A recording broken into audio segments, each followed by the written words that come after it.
Alors j'ai donc là la récolte de prêle que je suis allé chercher tout à l'heure dans les bois.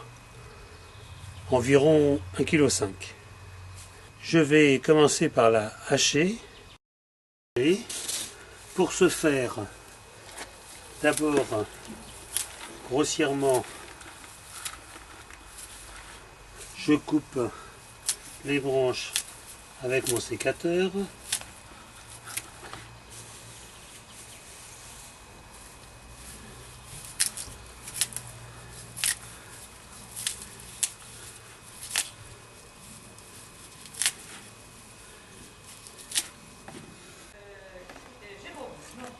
Pour affiner, j'utilise en fait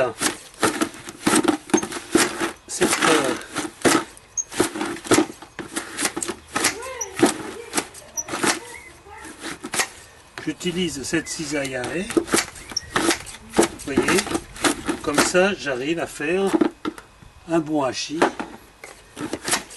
Plus ce sera haché, mieux ce sera. Je fais l'opération par petite quantité et je mets tout ça dans le récipient qui contiendra la macération de la prêle.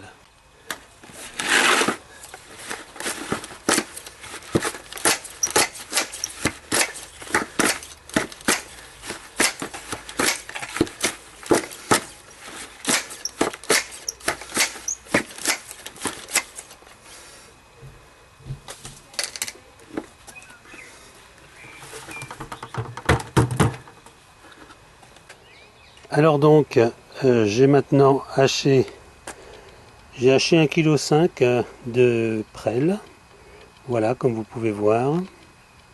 Je vais maintenant mettre l'eau dedans. Alors très important, quand on met de l'eau, c'est jamais de l'eau du robinet.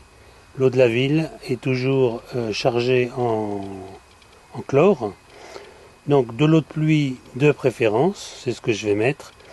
Au pire, si vous n'en avez pas, prenez de l'eau du puits, d'un puits. Hein. Et au pire, si vous n'avez que de l'eau du robinet, mettez-la dans une bassine, laissez-la bien s'évaporer, enfin se perdre son chlore pendant une nuit au moins, et puis vous l'utiliserez après.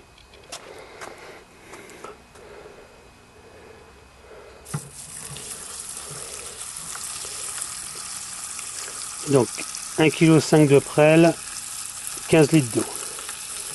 Mon arrosoir fait que 12 litres. Et bien on complétera. Donc voilà, maintenant l'eau est mise. Il ne reste plus qu'à remuer et mélanger efficacement. Et en fait, il va falloir qu'on fasse ça.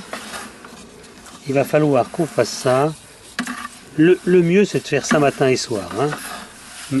Matin et soir, sauf que, bon voilà, si vous avez un petit rendez-vous en ville, vous pouvez laisser passer un remuage.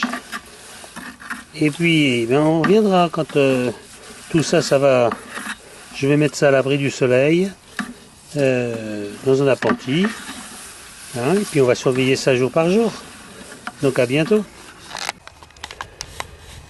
Au bout de 24 heures, on s'aperçoit que la préparation commence à mousser. C'est-à-dire qu'en fait, la fermentation commence.